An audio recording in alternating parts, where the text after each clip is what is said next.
listening to Power Producers Shop Talk, where we are refining and redefining the sales game by equipping you with the tools you need to differentiate yourself in the marketplace. Well, it's like when we audit the mod with Logic and give them the action items that they're going to use to lower their total cost of risk. Tactical skills that will help you provide deliverable value to your clients and prospects. Technology is not an expense, it's an investment. Look at what Think HR has done for our clients and even our team. It's an amazing product, and I'm so thankful we have that. And action items that you can provide to take your prospects and clients to the next level. Things are changing for us in 2021. Not all big business anymore. Now that we have CoverWallet on our team, it's amazing that we're going to be able to write small business profitably.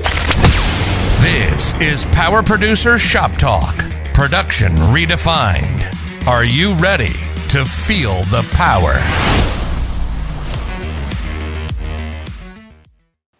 Hey everybody, welcome to Shop Talk, where we're here to give you practical applications you can use in your commercial insurance production career. Today, we're going to talk about how to drive wedges and also how to get along symbiotically with those pesky payroll companies. Those payroll companies, they want to steal the comp, but they need us to place it for them too. In some circumstances. This has been a hot topic in a couple of forums, so I figured this is a good one to talk about when you're dealing with payroll companies. Because for me, I can't speak for Mr. Gurley who's with us, but I know for me, and I can also comfortably say for Kyle, payroll companies are a huge source of referrals for us. Yep. So you got to be careful, man. I mean, we can't be biting the hand that feeds us, but at the same time, those people can't always give the best options to your client. And so I figured, why not? Let's just talk about what it's like to sell for them and what it's like to sell against them. And I think that's pretty practical information people can take and immediately use to generate business in their book. Right. Yeah, I agree. Number one wedge. So let's talk about working against a payroll company first. Let's just get. I think when I wrote a blog post on this yesterday, and I think that when I started going into the negative, like how you work against them, I believe the comment I made was, let's get this nasty savagery out of the way at the beginning. So let's get the competition part out of the way. So number one, Kyle, number one wedge that you can drive against a payroll company right now. Well, for one, I mean, they're not licensed insurance agents. They're not going to be able to provide any type of support in the event of a claim, to the level that an independent agency like ourselves or much of our listeners are going to be able to do. We don't have claims. We've never had a problem with it, so that's really not a big deal for us. Well, it's not a big another deal one until you have one. I mean, that's like that. That response is always hilarious to me. You sound like my father-in-law right now. Oh, I haven't had a claim in 30 years. Okay, dude. Just wait till one of your containers falls in the ocean. Yeah, I mean, the number one thing that I always see on policies that are done through payroll companies is it's missing every credit under the sun. There's never a dividend, and they get zero support at audit. So those are about 6 things, or 3. Never been good at math. Yeah, no, I mean, I think the whole audit thing makes sense, right? Because they're auditing, they're on pay as you go, but what does that have to do with subcontractors? It has nothing to do with subcontractors. Right. So, okay, you're not getting any support at audit. Gurley's a big proponent of support at audit, but I mean, the dividend piece makes sense, but being devil's advocate, that doesn't necessarily play across the country because not every state offers dividends. But that being said, we don't have loss cost multipliers here in Florida that affect the rates like they do in other states. And that could be a huge one, right? So, one of the things I think of right out of the box is how big are these companies? Are they big enough to have a mod? Many times they're not. Many times, when you're dealing with somebody who's buying their comp from the payroll company, I'm not saying the majority of the times, but a good number of them, it's not even the mod's a 1.0. They don't have enough meat on the bone to get a mod promulgated to begin with. And if they do, any variance in it really isn't going to be a huge amount. So they're not going to feel the pain of pricing in Florida, in many cases. But there are those that do have mods, and they have mods higher than one. And I'm pretty sure that the payroll company is not going in there when the mod comes out and using Mod Advisor to figure out what's going on with the mod.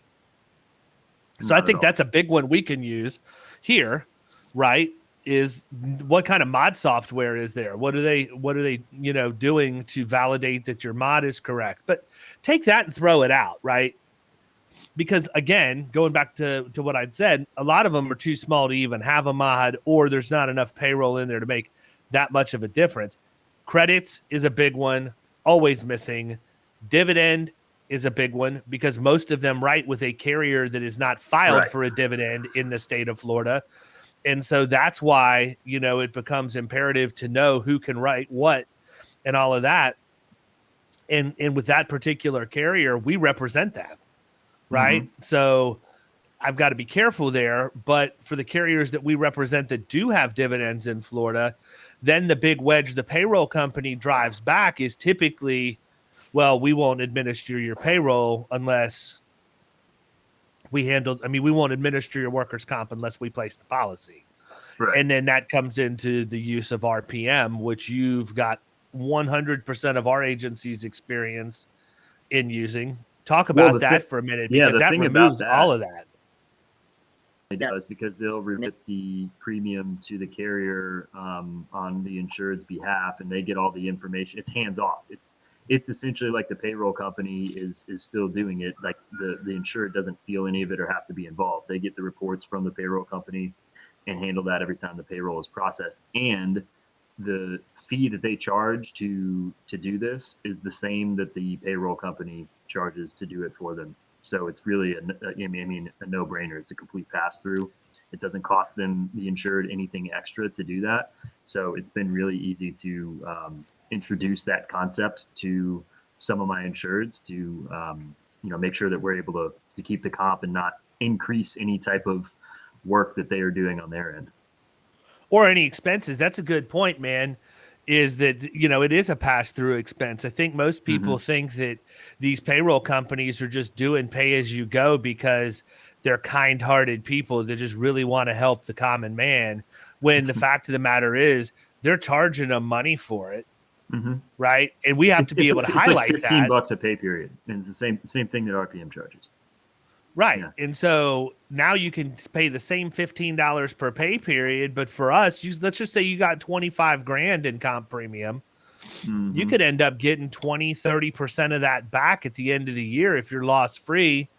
If you've got a reasonable dividend plan, depending on which carrier we put it with. And those numbers aren't unrealistic. I think that's a big one. But the loss cost multipliers is another big one. And I know, Gurley, you know more about this stuff because it's relevant where you're at.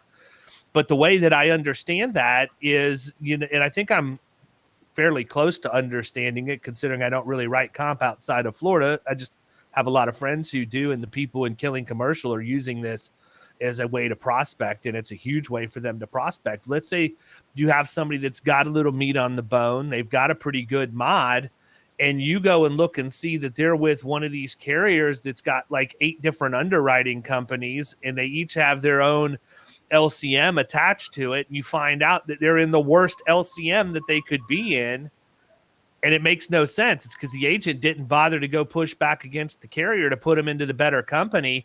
We got people in Killing Commercial just taking comp business hand over fist just by pointing that out to a client. Hey, just out of curiosity, you've got a best-in-class mod, but you're in the worst underwriting company, which means you're paying way more than you need to.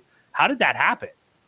So that's actually a really important thing to bring up, because I was talking recently to an underwriter about this very thing, and you got these published base rates, and then you multiply those rates times the LCM to get the rate, right?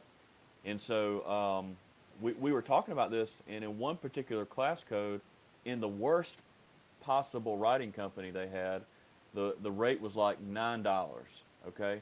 But in the best possible writing company they had, the rate was $3. And so to your point, absolutely, all this stuff is filed with the state. And in fact, used to in Georgia, you could look up every single rate from every single carrier. They had it published. I think you can still get it. You may have to request it. But you could go in and you could pick an insurance company that has all these different writing companies, and you could see what their rate was on every single tier that they had filed. And the other thing that you can do that I don't think that payroll companies pay attention to, at least in, I know Florida's a little bit different, but like where we are, I talk a lot about how much credit do you have versus how much credit is available. I mean, because you can look on these policies and you can see that, hey, they're with XYZ national carrier, and those national carriers may only be filed for 15% credit, and they'll have 5% on there. Well, I know that there are other carriers out there that are filed for, let's say 40% credit, and I think that a lot of times these payroll companies, they don't pay attention to that kind of stuff because they're not in the business of workers' compensation. Yeah, they don't know it. Yeah. Right. They don't know it, and it's not relevant to what they're doing. They're trying to get the payroll deal, which I totally understand. But so, what determines where they end up? Is it solely the agent putting them with a certain carrier, or how does that work? Well, that's just really, a negotiation thing. That's like. I envision that as being the same thing as us going to AmTrust in Florida, them having like 10 different dividend options, and we have to get with the underwriter and say, here's what past performance dictates. This is really what I need to get the deal done. At the end of the day, it's all the same bucket of money relative to manual premium. It's a matter of whether or not you're in a state with filed discounts that you can go get better rates now, or for us, it's delayed gratification. You can get a massive return if you have a good year, but you're 9 months removed from the policy expiration before you see that money. That's right. Well, and that's just, so I think the negotiation's probably about the same. Yeah, it's really the same thing because, using AmTrust, for example, if I am talking to the underwriter and they send me a proposal and it says technology on the front, I'm like, hey, what about Security National? Because I know that's a lower rated tier for them, and it can make a significant difference. And big shout out to AmTrust. I'm so thankful they asked me to be part of the AmTrust Inspired program. I'm going to make a really cool commercial with them and one of my clients next week. So nice. Big shout out to them. Thank them for that. But that's just an example. And every single carrier has that. And the thing is, every carrier, they have that one special tier, that secret thing that they don't tell anybody about, that they pull out every now and again, and they'll put your account in that, and then it's kind of like game over. And so whenever they tell you that, hey, we're our best deal, usually they have that kind of one extra gear that they can put the account into. Interesting. To get the premium down. But yeah, there's a lot of rules in Georgia about debits and credits and different things like that, and how carriers have to be filed. But even on a clean account, I've talked about this before without jumping subjects. If you have a clean account and they have 0% credit and the carrier's filed for 40%, then the question is, why are you not getting any credit, right? Right. And you could be getting up to 40%. But I think a lot of times that's what you get with the payroll companies, is they don't know. Well, and I think it's important too, I realize that some people are not going to agree with me in this situation, but guess what, people? That's why we all have our own agencies, and you can do it your way and I'm going to do it mine. We have a responsibility to our clients that is undeniable, but we also have a responsibility to our carriers. We're responsible for bringing them good risk. We're responsible for hitting our loss ratios with them and also our production goals. And I'm not going to sit here and advocate that if a carrier has 40%, that you need to go after that carrier to give you all 40% on every single risk. Mm-hmm. You need to look at each risk individually and ask yourself, is this thing going to blow up if I put it at 40%? Because I think a lot of times, and there was a back and forth in one of the online forums about something similar to this, where I don't even remember what it was, but it ended up being really controversial. That somebody was holding back on giving all the credit, and somebody else said, no, you should give all the credit every single time. Here's the thing. If you know your client well, if you have a good loss profile on them, if you understand their total cost to risk, you should be able to go in and realize, you know what? If I put this thing at a 40% discount, they have one or two claims, this thing's going to blow up compared to where it would be otherwise. And you need to run some math on that, but you need to let experience do some talking for you too. Because I can tell you right now, there's been plenty of times where I've gone to an underwriter and they'll come back to me and say, we'll give you a guaranteed cost program, but we can't offer you a dividend.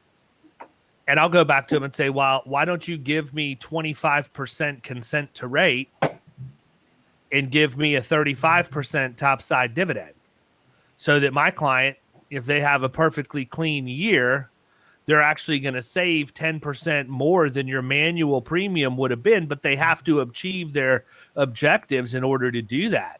There's accounts where we're going into a situation where they need a little bit of negative motivation to implement what we're putting in. And I disclose that to the client too. I'll tell them, look, I can get here's what I can do. I can do it this way with no dividend, or I can do it this way, get you a dividend, and it's going to help, with the initiatives that we're putting in place. The client almost every single time takes the consent to rate, and then they end up paying the dividend on the back end. We did that on one of yours, that landscaping account. I was just about to say, I was trying to remember the examples of that. I don't know. But that one was a unique situation because they had no coverage for 30 days. They didn't even know they had been canceled. They did have a claim or two the year before. So we weren't going to get terms of all of those things. Yeah, we weren't going to get terms at all. Right. Yeah, the underwriter wasn't even going to give us anything. I went back and countered with that so that we could get terms, because their only other option was to go into a PEO for a ridiculous amount of money relative to what we were able to do for them. And it worked out just like I said. They ended up having a great year. They didn't have any losses, and they've gotten their dividend every year since at this point. They have, yeah. We were able to remove the consent to rate like that next year. Well, and I think too. So getting back to wedges, and you're right. They did. We had them pull the consent to rate the next year after they proved themselves. So now they have no consent to rate and the dividend, and they're basically printing extra money every year. Right. My thing is this: like, my number one wedge is, if you're not going to your insurance guy to buy your payroll, why are you going to your payroll guy to buy your insurance? True. Right? Yeah. Like, people don't think about that. And then that opens the door for the conversation to talk about all of the other wedges that we've touched on. Josh, do you have any other wedge for a payroll company we haven't brought up? I mean, I think just other than the fact that we're going to go in and help them with return to work, we're going to help them with soft cost and things like that. I mean, I think this has been pretty comprehensive. And to be fair, I think that, at least where I'm at, and probably most NCCI states, middle market accounts would almost, I've never seen one with a payroll company. I can tell you, I've never seen an account more than, now I've seen them with PEOs, but just a straight up payroll company, I've never seen an account over, $5,000 or $10,000 be with a payroll company. See, we see them all the time, but that's good segue. That's good segue into the next part of this, and the next part of it is, how do you work with them? So, I think that it's important because payroll companies can be very good referral sources. Number one, we need to be able to work with them because they can't write every code. Now, I know that some payroll companies have relationships with carriers that many people listening to the podcast are appointed with. And because of the volume that those payroll companies do with that particular carrier, they've got an expanded list of codes they can write that we can't. I also know that you can't AOR that policy away from the payroll company, again, because of the volume that they do for that carrier. They write the most workers' comp for that carrier in the country. So they have certain enhancements and certain protections. But that being said, ain't going to write a roofer. Right. Probably not going to write somebody that's doing drywall. Probably not going to write a framer.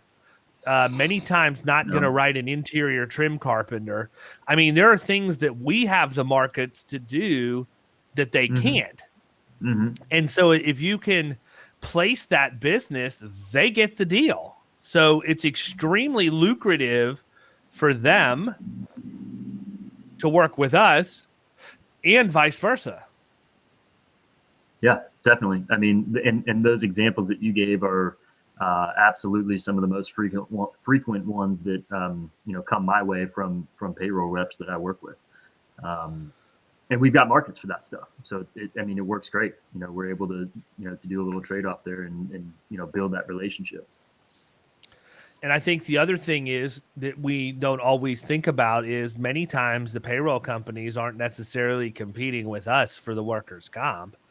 The payroll companies are out competing against PEOs to break that relationship, and they want to pull somebody out of a PEO, and they need help, right? They need help on the comp side from a claim standpoint, from a paper standpoint. They may or may not have this, depending on who it is, the same level of HR support, safety and risk management support that we're able to give at the agency level. We've invested heavily in being able to do those things. And because they can't do that and we can, we end up being a very powerful partner for them at the point of sale to help them sell against that PEO. I think one of the things that allows PEOs to be so successful in that small, medium business space is because they go in and they hang their hat on all of the stuff that they're going to provide, and then it never happens. Yeah. I'm not saying it's necessarily the PEO's fault. A lot of the times the PEO makes the tools available and the client doesn't use it, which is why we have somebody that's a dedicated resource internally that's the liaison between our clients and our value proposition to make sure that they understand how to use it and that we're following up to make sure they are using it, and all of the education that goes with it. But, if you're just a straight agency and you don't have that added value, if you don't have the Think HRs and all of the other stuff, Mineral, good luck. So what do you say? I said mineral. Yeah, mineral. I'm gonna call them Think HR till the day I die. It's tough to get out of that habit. You bring up something that's a good point though. There, working with the payroll reps to kind of snag some of this PEO business. There's been a number of times in the past where I'll work with some of my better payroll reps that refer a decent amount of business over, and I will just send them a prospect list that I have of 50 PEO clients that are coming up for renewal in whatever month, or whatever we decide that we're going to go after, and I'll let them just call them and set up the appointment, and they'll talk about the payroll piece, and I'll talk about all the value adds that we're going to do in relation to the comp, and it's actually worked pretty well. So that's something a little bit outside of the box that I don't think a lot of people do very frequently, but it's super easy, and they're the ones calling and setting up the appointment. I don't even have to do it. Yeah, no, I a lot of people don't want to network with payroll people or go back and forth with them to try and collaborate on deals, when the fact of the matter is, for me, it's always been a great referral source. And look, even if the comp is not a tremendously large amount, by the time you round out the other lines, it's pretty hard pressed you're not going to get a $5,000 revenue account from these deals. Pretty rare. It's not going to be at least $5,000. Kyle, I just wrote that down, my friend. That is actually a great strategy that I'm embarrassed to say I have never tried, but I'm going to try it now. Well, there you go. Do it, man. It's easy. You need to pass that off to your boy Agar up there. I know. Listen, I'm over here, and I've got Salesforce pulled up on the other screen, and I'm looking to see how many calls Mr. Agar has made this morning. And he'll probably kill me for talking about this on the podcast, but Mr. Agar. That's all right. The age of accountability for Agar started on August 1st. That is very true. Hey, Brandon, no worries, man. The whole country's watching you. No pressure. Hey, well, it all started with him reaching out to you, and then he ends up working for me. So he basically opened himself. That's what I call the Tom Sawyer. he opened himself up to this. So, but he's actually made some calls this morning. So, good for him. He's made 11 calls so far. We spent the first 4 days of his employment getting him set up, getting him on all the systems, getting all the HR stuff done, and he's made 11 calls this morning so far. So good for him. There you go. I'll check in You know with what? him when this We've- is over. And We've see. had this weird thing, this weird phenomenon just start happening for no reason, and I asked Kyle to make sure he addresses it immediately with Marvin. But It's already been done. I'm almost wondering if, like, is Marvin an avatar for just whatever random VA we have calling for us, and we'll never know because they're on the other side of the world? And the reason I say that is, like, things go in spurts and it just gets weird all of a sudden for no reason. But like in the last 3 or 4 days, I have had no less than a half a dozen phone calls come to my number. And it's somebody saying, I was told to call this number about workers' comp.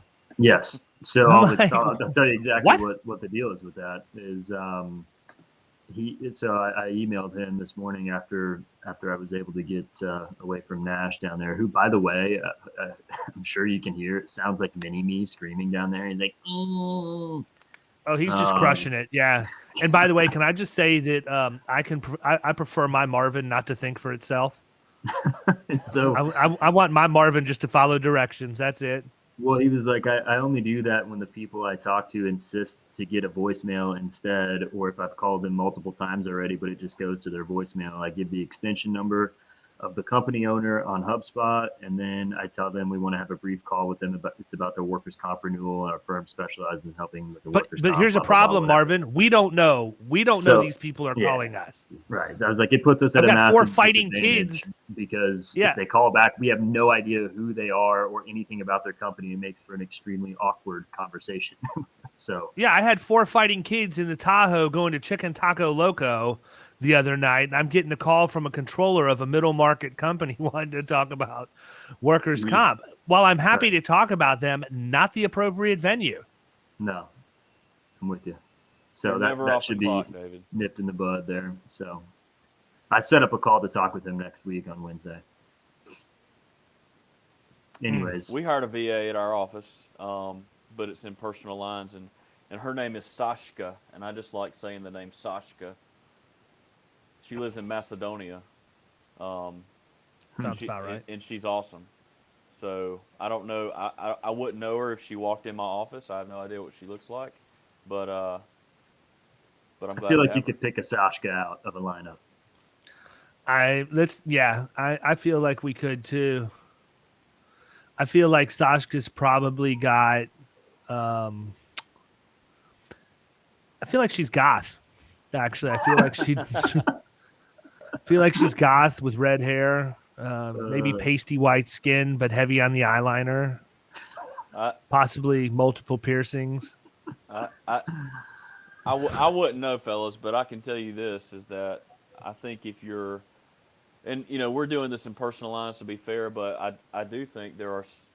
Before we ever hired a VA, I was very skeptical of the VA thing, but now that we have one, I mean, I really enjoy what she does for us, and she does all of our personal lines quoting, and that's just allowing our ladies in personal lines to work their expiration list and really go for it on that side. So who knows? Maybe we'll have a Marvin soon calling for us. There you go.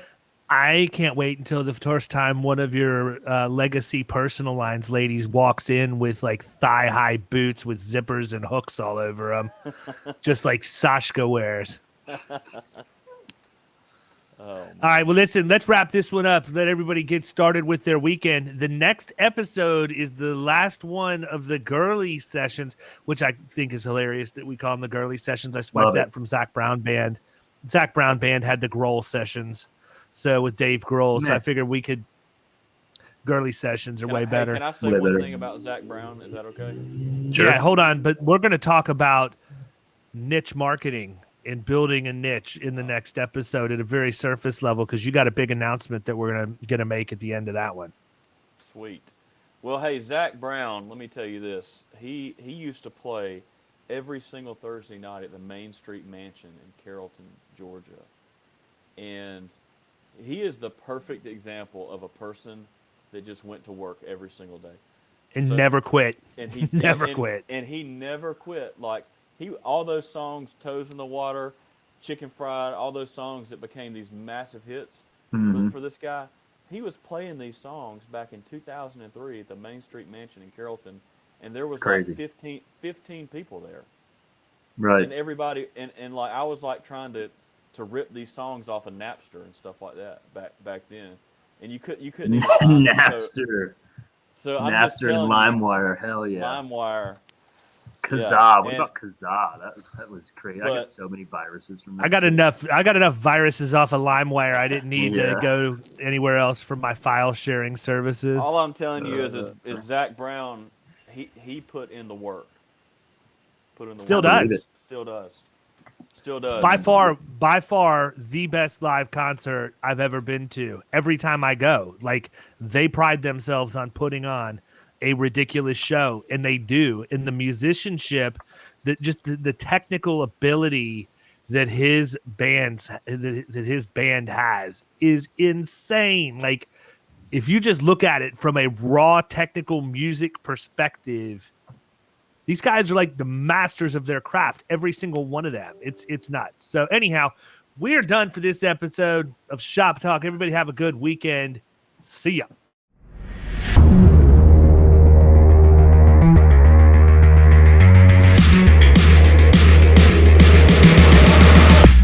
You've been listening to Power Producers Shop Talk. You can follow us at the Power Producers Podcast on Facebook and Instagram. And if you want to take your game to the next level, check out our commercial insurance training course at killingcommercial.com or visit Amazon to pick up a copy of our international best-selling book, The Extra 2 Minutes.